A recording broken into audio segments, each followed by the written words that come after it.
Okay, we have a very good question which I want to know from you.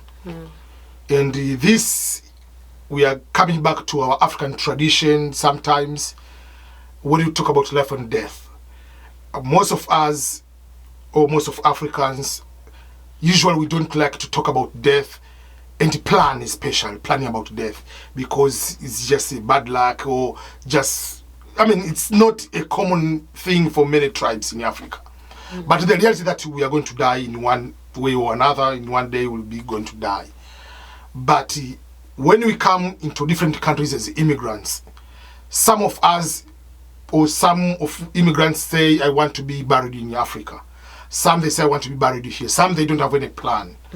But what should the people do when they have, they need, what should people do when it comes to the planning? Because there are death, there is money involved.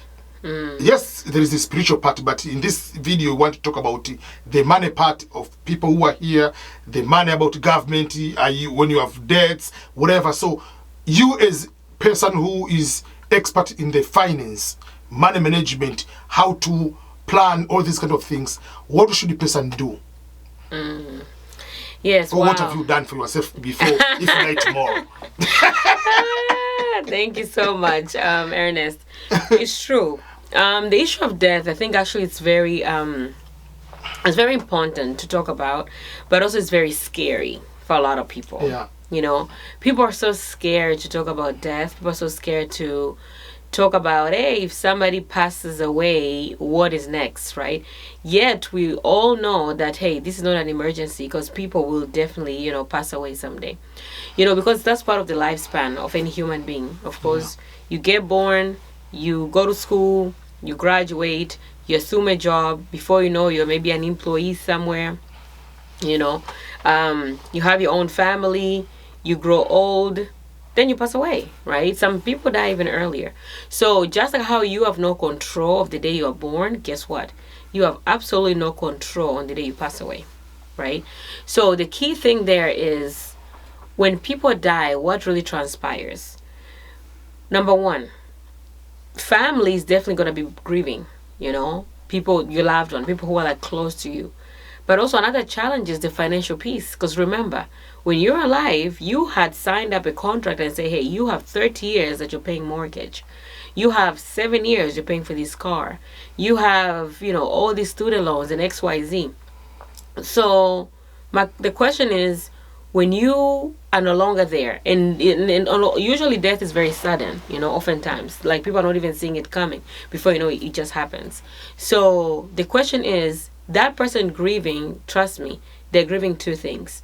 They're grieving one, losing a loved one, and then second, they're like, hold on, he died, but who's paying for this house again? And that is the bigger part of crying. Exactly. And then, yeah, so sometimes people are really crying knowing that the financial impact that is going to be happening right after that loved one is gone. Okay? So I feel like planning for things like this should not be scary, but rather we should understand that you're planning because you love and you care about that other person. It's all about love. That's what I always say.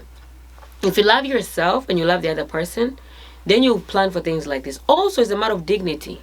You know, it's a matter of dignity.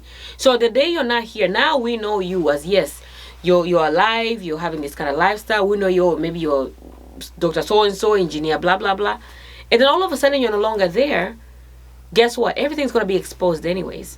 So my question is, how do you respect your own dignity to make sure on the day you're not here, then your family is secured 1 second, you are also respected. I think the other day we were talking about how sometimes we'll feel like, hey, when I pass away, I want to be buried in Africa. Hey, take my body back home. Okay, but who's supposed to be bringing this body back home? Because last time I checked, when you came here, you don't just fly here. I mean, you took an airplane. You had to pay to get here. Yeah. So who's paying for your ticket back home? Who's paying for the body to be taken care of, to be sent back home? Somebody the other day was like, you know, the body's just gonna stink. So I'll just be there. And then they're going to bury me anyways. No, because that's being selfish. Because you knew very well that this is not an emergency. It's just a matter of time.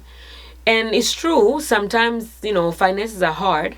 How many of us can save an extra $15,000 on the side? It's almost impossible for some of us. Yeah. So that is where you take advantage of the system and utilize certain plans where you have in place to make sure you have your final expense taken care of, whether it being through life insurance or specialized final expense programs with the government or the system itself. Yeah, that's very good, because most of people say, "Oh, bury me in Africa." How? That's Did you leave the yeah. money? That's You the know, plan. and then also there's another perception of people feel like, oh, because I have my money in my savings account, money in my checking account, they can just utilize that money. People don't understand that death comes with a lot of challenges. Okay, yes, you could have money sitting in your checking, your savings, your CD account. Banks are not just going to release that money, because there are some certain legal processes that have to take place when a person passes away to make sure that person had their debt taken care of and their taxes taken care of. So you cannot just assume that your family is just going to have access to your assets or your estate. That's not there not are some true. people think that if I write a will, people will respect that will. Oh, well, I think every state is different, but for the majority, a will is not going to stop the government from doing what they have to do. So it's nice actually to have a will, but you need to have full estate planning. You know, a will is not enough. A will is good because I look at it like it's more like a wish on paper, but you wanna make sure that you understand also the difference between having a will and having beneficiaries, and also having other parts of estate planning like a trust, you know, advance directive, power of attorney. Because a will, just a will, is not always enough. It only applies in our villages, not into this context, because sometimes the government shuts down everything. Then they start like, how much do we? I mean, you borrowed from this one. Did you pay? No. Yes. Yeah. So that is something should know that. And I want to add something on that. There is the issue of co-signer. Some people, especially immigrants, they do not know being a co-signer mean. So. Is an international student comes here, oh, I want to get a loan, but I need you for someone, a green card holder, you sign. Yes. If that person dies, you are going to be responsible too. Yes, that is correct. Yeah. So, yeah, because, you know, just because you are an international student doesn't mean you're exempted from death. Yeah. No. Or you're exempted for whatever's happening in the system. No. So, yes, on an event that person is not able to pay for that particular loan or that particular debt, or even they pass away, yes, the co-signer is there. That's why you're a co-signer. So my thing is, I don't care what immigration status you have, but if you are in any foreign country, you have to learn the system on how to be the best in that system. True. That's number one. Yes. Because most of us, we are delaying that one. We are focusing, I need papers, I need papers, I need papers. And once you have papers, you think that you are Obama. That's the problem people think. Like, now I can show my passport, I can show my green card everywhere. But we forget that that is a piece of paper. Yes. It gives you a freedom of movement, but do you have the money to travel? So you can have, if you have you are a citizen, you can travel. All these countries visa free. Okay, travel then. Can you travel? No.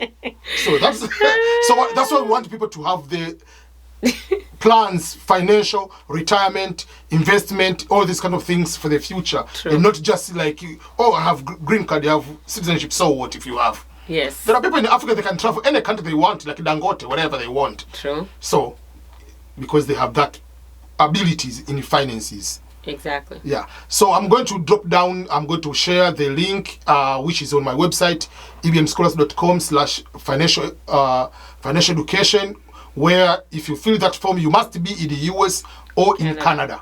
Because Dr. V is licensed both in US and Canada. I'm licensed in Missouri. Yay! I don't want to talk too much, but yeah, people should know that I'm licensed in Missouri.